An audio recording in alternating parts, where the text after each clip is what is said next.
realizamos até agora há pouco uma reunião das bancadas do Partido dos Trabalhadores da Câmara e do Senado, os atuais parlamentares, também com os parlamentares eleitos para a próxima legislatura, o senador Humberto, que representa a nossa bancada no Senado, as deputadas Maria do Rosário, deputada Benedita, também representando a nossa bancada, esteve conosco também o governador Wellington, a governadora Fátima Bezerra, governadora eleita do Rio Grande do Norte. Essa reunião foi uma iniciativa da direção nacional do nosso partido, a nossa presidenta Gleice Hoffmann, que está aqui conosco também. Foi a primeira oportunidade que nós tivemos, as bancadas, após a eleição, de ter um contato com o nosso candidato, nosso companheiro Fernando Haddad. Foi uma oportunidade que a bancada pudesse também transmitir a ele nosso reconhecimento pela grande votação, mas especialmente pela liderança, pela maneira como ele coordenou todo esse processo, que do nosso ponto de vista ele saiu dessa eleição como uma das grandes lideranças políticas do nosso país, uma das grandes lideranças políticas da centro-esquerda, da luta pela democracia no mundo. Foi uma oportunidade também das bancadas reafirmarem a ele a nossa total disposição de trabalharmos de maneira absolutamente articulada e conjunta, no sentido da formação de uma ampla frente de defesa da democracia do nosso país.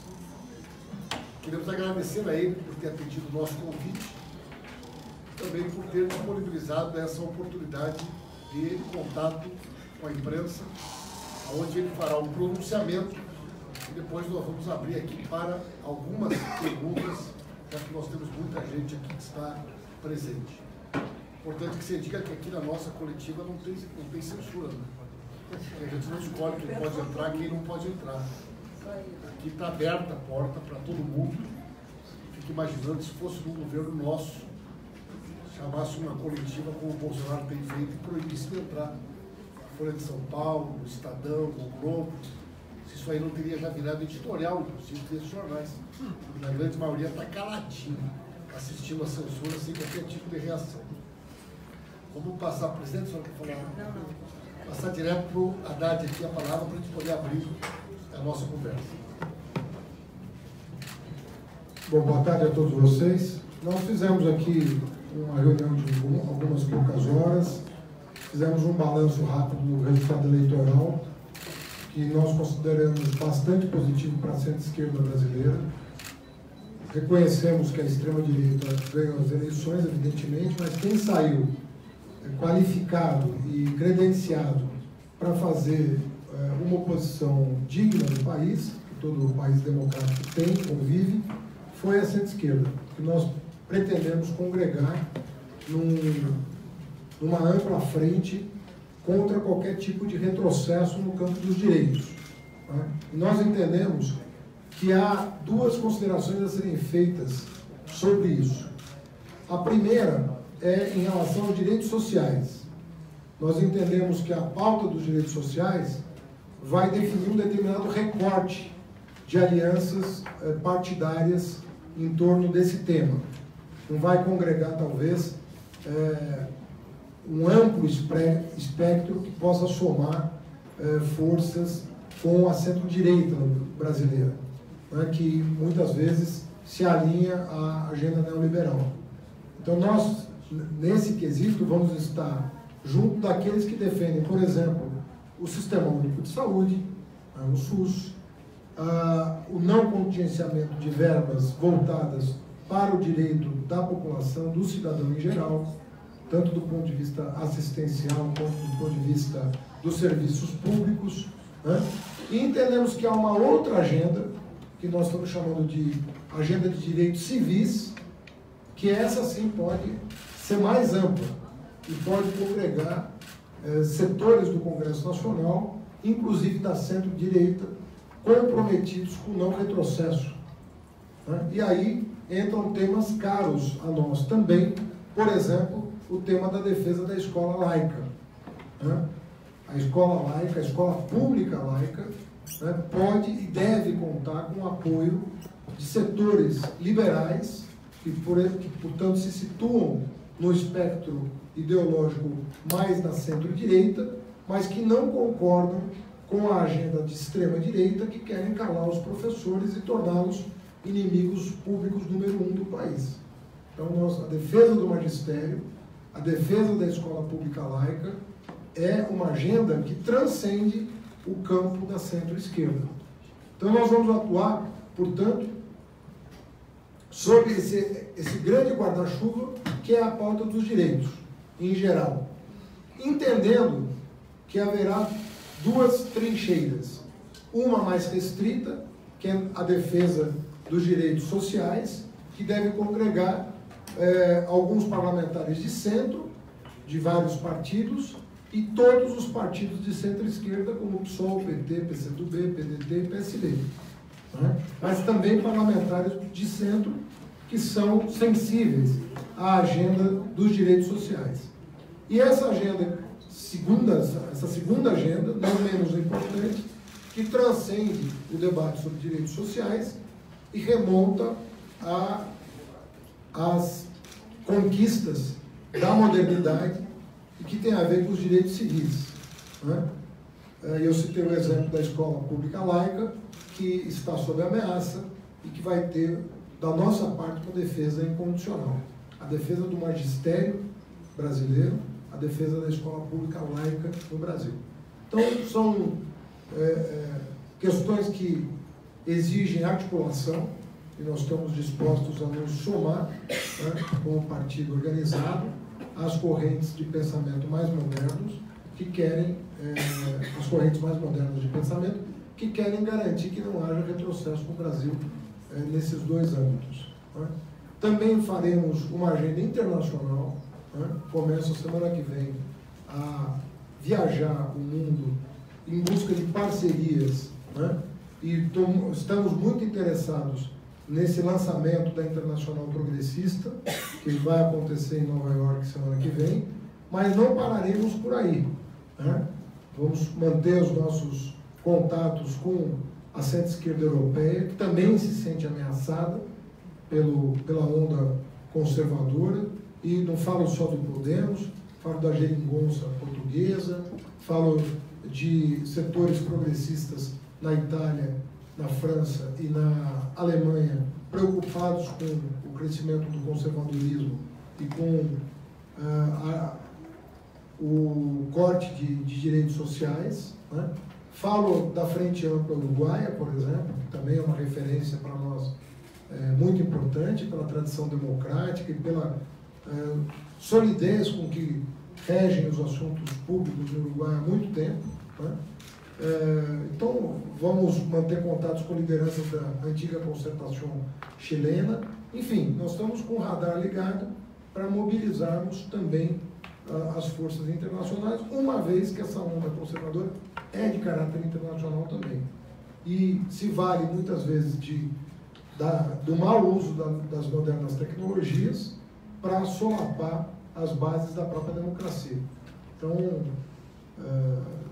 há uma preocupação muito grande com o uso que tem sido feito da TI, da tecnologia da informação, para disseminar notícias falsas, notícias sujas e tudo mais.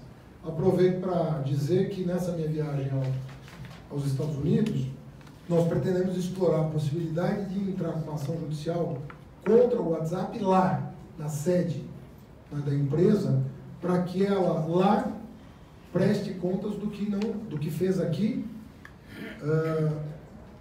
desconhecendo a jurisdição das autoridades brasileiras sobre o que eles deveriam, em termos de transparência, oferecer para o país. Eles estão se recusando a abrir os dados, não os microdados, mas os dados, os macrodados, sobre a onda de fake news, sobretudo na última semana do primeiro turno, né? E nós vamos estudar a possibilidade de uma ação judicial em solo americano, para que eles efetivamente possam dizer a que se prestaram nas eleições brasileiras. com o intuito de que isso não se repita, não, nem aqui, nem em nenhum outro lugar do mundo. E acho que há interesse das forças democráticas em esclarecer exatamente isso, uma vez que todos os especialistas, né, são unânimes em afirmar que está havendo na política um mau uso da tecnologia da informação, prestando um desserviço à causa democrática. A Europa, tudo indica que pode ser a próxima vítima desse processo. Há preocupações sólidas na Itália, na França, na Alemanha. O Brexit já foi uma consequência desse mau uso da tecnologia da informação, e os democratas do mundo têm que se unir em torno de uma agenda que coloque um freio ao mau uso disseminado das redes sociais. Ninguém é contra a rede social, mas como todo instrumento, né, ele tem que ser usado em benefício das pessoas e não em prejuízo da democracia. Então, são essas as questões preliminares, e se eu puder aprofundar algum tema desses que foram tratados, estou à disposição. Vou pedir para o pessoal se apresente, né? E eu vi você primeiro ou você em segundo? Pode ser? Se apresenta, por favor. Daniel Carvalho, da Folha de São Paulo. Queria fazer duas perguntas ao senhor. Uma, nessa reunião que os senhores fizeram, que tipo de autocrítica foi feita na avaliação, que pontos foram identificados como erros que o partido cometeu e que poderiam ter sido evitados. E além dessa questão das fake news, como que os senhores pretendem trabalhar a questão de comunicação para daqui a 4 anos, até mesmo nas eleições daqui a 2 anos, serem mais competitivos em termos de comunicação, de redes sociais, de aproximação com esse público digital, como a campanha adversária do senhor acabou sendo vitoriosa? Bom, a avaliação que foi feita foi de que exatamente no campo do mau uso da tecnologia da informação, que nós temos o orgulho de não termos nos valido, nós temos que aprofundar o debate interno para que isso não se repita, né? E por isso está sendo considerada a possibilidade de uma ação judicial em solo americano, para que o WhatsApp preste os esclarecimentos que se negou a fazer para a justiça brasileira, o que, na minha opinião, é muito grave. E eu repito, ninguém está interessado em microdados, ninguém está interessado na privacidade das pessoas. Nós estamos interessados nos macrodados. Quem contratou, quantas mensagens foram disseminadas, com que intuito de caluniar quem, para que isso em 2020 não se repita no Brasil, não se repita nos Estados Unidos, e em 2019 não se passe na Europa. Então a grande avaliação que foi feita nesse sentido foi essa, de que nós não estávamos preparados para esse tsunami cibernético que nos afetou com o uso aparente, pelo menos segundo o jornal Folha de São Paulo, o uso aparente de dinheiro irregular, inclusive, o famoso caixa 2. Perfeito, Ricardo Dalla Coleta, do jornal O País. O presidente Toffoli do Supremo, ele deu declarações na segunda, publicou um artigo no próprio País, em que, entre outros temas, ele fala que defende que a política volte a ser o fio condutor da nação, que o judiciário se retraia mais, propôs um pacto dos 3 poderes pela reforma da Previdência e pela reforma tributária, questões de segurança, e por último tratou de 2 episódios muito sensíveis ao partido, que é o impeachment da ex-presidente Dilma e a prisão do ex-presidente Lula, como 2 situações que foram resolvidas dentro das instituições brasileiras, dentro da normalidade nacional. Eu queria que o senhor desse a sua opinião sobre essas declarações, esses 3 pontos abordados pelo presidente do Supremo.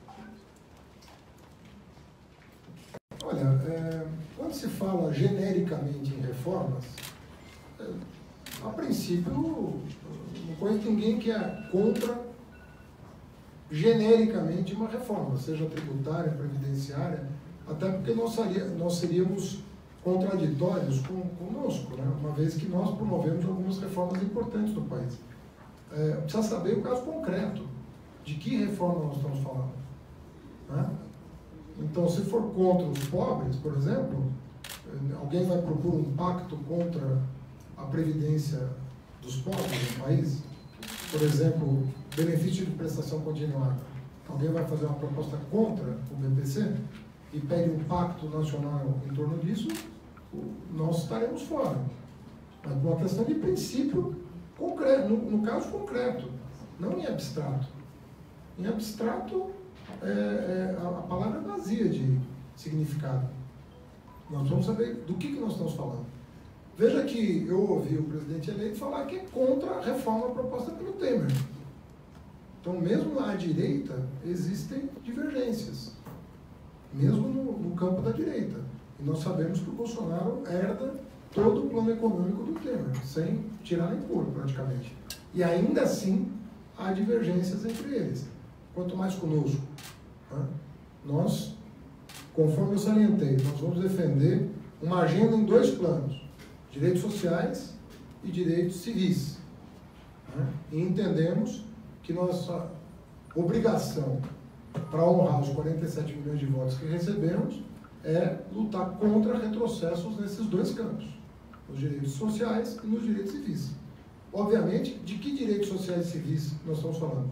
Dos direitos sociais de quem não tem recursos para pagar previdência privada, saúde privada, escola privada, desses que nós estamos falando, e direitos civis de toda a população, uma vez que direito civil não tem recorte de renda. Seja homem, mulher, LGBT, negro, branco, judeu, ateu, todos têm as mesmas prerrogativas constitucionais. Então, nossa situação é essa. Nós vamos defender, nesses 2 planos, uma agenda propositiva de avanço e de impedimento de qualquer retrocesso. Em relação à segunda pergunta, eu concordo muito com o Boaventura de Souza Santos quando ele fala em sistemas híbridos, né? Em que muitas vezes o arbítrio ele se viabiliza por dentro das instituições. O arbítrio não necessariamente vem de fora. Há casos e casos na história em que isso se deu. E então é preciso também aí estudar o caso concreto. Não se trata de falar em tese sobre funcionamento da democracia, mas se ela funcionou no caso concreto. Nos 2 casos citados eu entendo que não.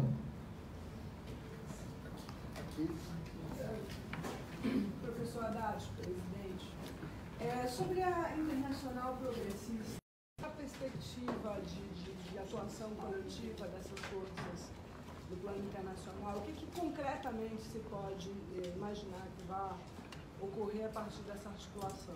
Podia se apresentar para nós? Desculpe, eu sou Cíntia Campos, do PT no Senado. Sim.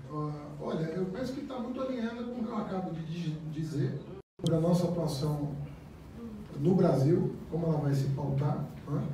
Que é uma pauta de defesa dos direitos das pessoas, direitos civis e sociais, os 2, não só um. Né? Para nós, essas 2 coisas, os direitos sociais dão conteúdo concreto à democracia, os direitos civis são a essência da democracia, portanto, nós não vamos fugir dessa pauta. E eu entendo que essa Internacional Progressista considera que o que ocorre no mundo é resultado da crise do neoliberalismo. E nós não temos, na própria definição do Varoufakis, que no convite que me fez por escrito, ele dizia que nós temos que sair de uma falsa polaridade entre o neoliberalismo de um lado, que foi o responsável pela crise de 2008, com as consequências, e o nacionalismo tosco, que se sobrepôs a esse neoliberalismo desalmado. Então, não é possível que a gente tenha que optar só entre uma coisa e outra. E, nesse sentido, o Bernie Sanders é uma figura paradigmática, porque ele nem era a Hillary, entre os democratas, e muito menos o Trump, né? Contra quem ele gostaria de ter concorrido nas eleições presidenciais americanas. Então, é essa falsa oposição que, na verdade, não traz nenhum benefício para a massa da população. Sou eu, né? Não, ela, essa moça aqui mesmo, Maria, e depois a Tereza. Elisandra Barbosa, presidencial. 2 perguntas, professora. A questão da ação contra o WhatsApp, o senhor disse, nós vamos analisar. Eu quero saber o que falta para decidir. Então, você vai decidir só lá. E a outra questão é, o PT, quando era oposição antes ainda do governo Lula, ele era uma oposição posição muito dura. Era muito raro o PT votar alguma coisa, mesmo que tivesse alguma concordância, porque era oposição. A oposição que o PT vai fazer agora é essa, ou o PT pode, em alguns casos, votar a favor do governo em questões que acha que são interessantes e possíveis? Olha, Elisandro, não é verdade que o PT votou tudo contra quando era oposição. Né? E isso aí cabe aos líderes internamente analisar caso a caso. Né? Ninguém vai votar contra uma medida que beneficie a população que se sentiu representada pela plataforma que nós defendemos. Né? E pode ser que eles tenham voltado atrás em tanta coisa, quem sabe continuem voltando atrás de coisas relevantes para nós e que impeçam retrocessos maiores. Tá? Então, isso aí vai depender da pauta, que nem está anunciada ainda. Tá? E a questão o que falta para você? Falta um advogado dizer que a gente tem legitimidade de parte nos Estados Unidos. Eu preciso saber se nós precisamos nos associar a alguém lá, se alguém precisa patrocinar a ação lá, ou se o próprio PT pode ingressar com a ação. Eu não tenho domínio da legislação americana para saber se essa ação é possível a partir só da nossa iniciativa ou se é preciso uma articulação jurídica maior para cumprir os pressupostos da legislação americana. Isso vai ser visto como se for Eu vou perguntar quem pode nos orientar nisso. Né? Porque eu penso que é uma ação de caráter universal. Porque tem relevância universal. Se nós conseguirmos esclarecer o que se passou no Brasil, né, e que não pôde ser investigado aqui, eu acho que isso pode ajudar o mundo a reencontrar o passo, né, de uma democracia estável que não esteja sujeita aos solavancos promovidos por ações orquestradas na rede social e patrocinadas por dinheiro que ninguém sabe a origem. Beleza? Tereza Guzmel, Jornal do Brasil. Professora Haddad, ainda na questão do uso das redes sociais pelo candidato da extrema-direita, você está anunciando medidas jurídicas, acho até que esse caminho internacional é importante, né? Que há uma convicção crescente no mundo de que a democracia está sendo driblada, né, por estes recursos, mas a minha pergunta é sobre outro tipo de providência. Né? O que o PT vai fazer para neutralizar, né, os elementos, as histórias que foram contadas via WhatsApp com a população e que geraram, né, catalisaram o antipetismo da reta final do primeiro turno, que foi importante para o resultado final. Por exemplo, o kit gay, as pessoas continuam acreditando em kit gay e muitas outras lendas que foram contadas via WhatsApp. O PT vai esperar uma próxima eleição para retomar essas questões? Ou o que o PT vai fazer no seu contato com a população para contar as coisas como elas são? Não, a pergunta é ótima porque esse foi um objeto de discussão entre nós. Há uma reaproximação forte do PT com setores que tradicionalmente, não que não estejam conosco há muito tempo, mas não estão com tanta proximidade quanto outros setores historicamente considerados. Então, essa dimensão, e há análises sendo feitas, mostrando que se eu tivesse a mesma proporção de votos no mundo evangélico que eu tive no mundo não evangélico, eu teria ganhado a eleição, ou chegado muito próximo da vitória. Isso significa que é um trabalho a ser feito. Porque se é verdade que a mentira foi disseminada, é verdade também que as pessoas, de alguma maneira, estavam predispostas a acreditar naquilo. E se estavam predispostas, é porque, de alguma maneira, nós não estávamos próximos alertando dessa possibilidade. E foram muitas mentiras, não foram poucas. Kit gay é a maior delas. As pessoas continuam acreditando, né? E como é que vai ser feito isso? Então, mesmo com a Justiça Eleitoral condenando o presidente eleito a não veicular na televisão e nas rádios essa informação, que foi considerada falsa. Os sites todos de notícia atestar uma falsidade da informação. Mas quando você recebe no seu celular, como é que você confronta isso? Você recebe no teu celular a informação. E não é uma informação por escrito. Vem com imagem, vem com uma montagem. Uma coisa não chega a ser sofisticada, mas é uma coisa bem feita. É convincente. É convincente. Então nós temos que estar mais perto das pessoas para alertá-las, né, sobre esse tipo de coisa. Mais uma pergunta? O senhor liberou mais uma pergunta? Luciana Lima, eu sou do Jornal Metrópolis. Eu vi que houve aqui uma seleção, né, de ações no campo da oposição, e focando a questão dos direitos sociais, dos direitos civis e também a atuação internacional, que é um ponto fraco que a gente já viu aí o governo eleito patinando nessa história. O que eu queria saber é o seguinte: esses assuntos, eles foram elencados diante de uma perspectiva de melhora da economia no próximo ano, já que a economia é cíclica e a gente sabe que fatores internacionais influenciam, fatores nacionais influenciam, e a economia já vem dando algum sinal de que possa melhorar no próximo ano. Eu quero saber se esses elementos foram selecionados diante dessa perspectiva. Não, sim, a gente sabe que existe a perspectiva de um crescimento econômico, tá? Ele está dado hoje, como há também, entre vários especialistas, uma preocupação com o cenário externo, que não é tranquilo. Nós podemos ter uma recidiva da crise de 2008 em função do fato de que os pressupostos da solução da crise não foram enfrentados, foram adiados.